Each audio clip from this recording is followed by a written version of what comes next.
Adam would have to get the flowers himself.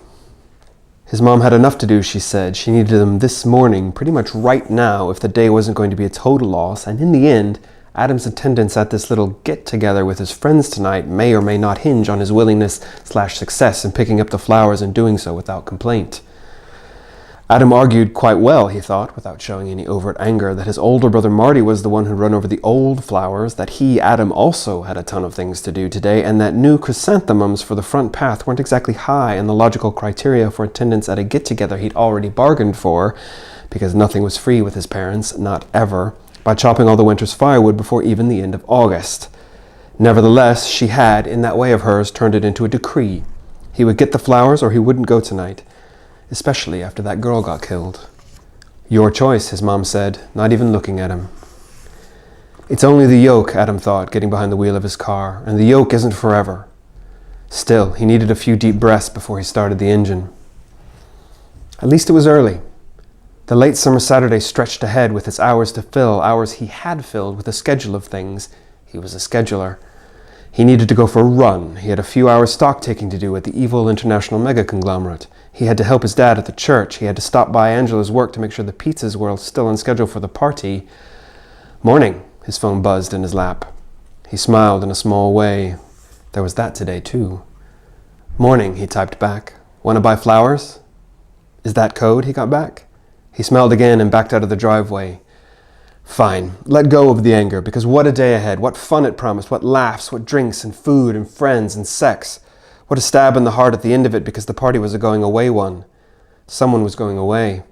Adam wasn't sure whether he wanted them to go away or not. What a day ahead.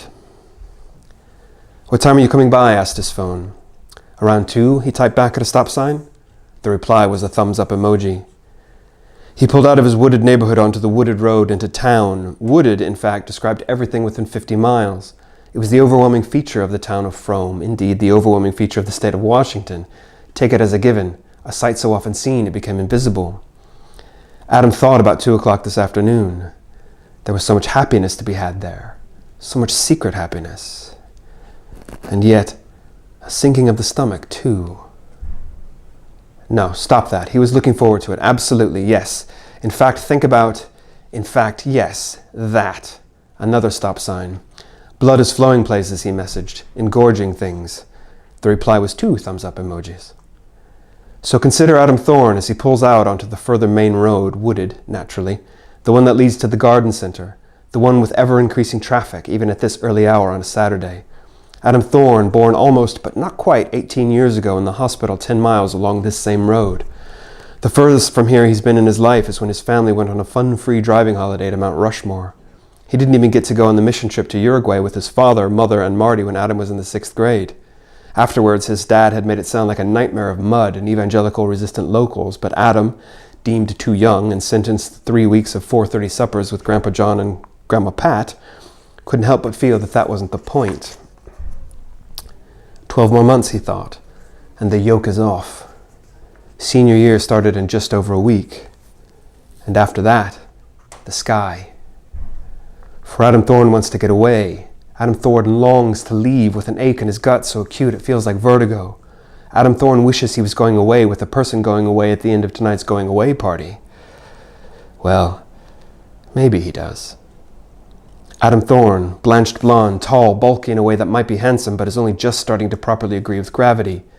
A student fighting for the college of his choice, fighting for college at all as the money troubles that are supposed to be passing don't seem to be doing so, not helped by pointless purchases of chrysanthemums because preachers' houses have to look a certain way. But he is focused on a goal, focused on what will get him the hell out of Frome, Washington. Adam Thorn, keeper of secrets.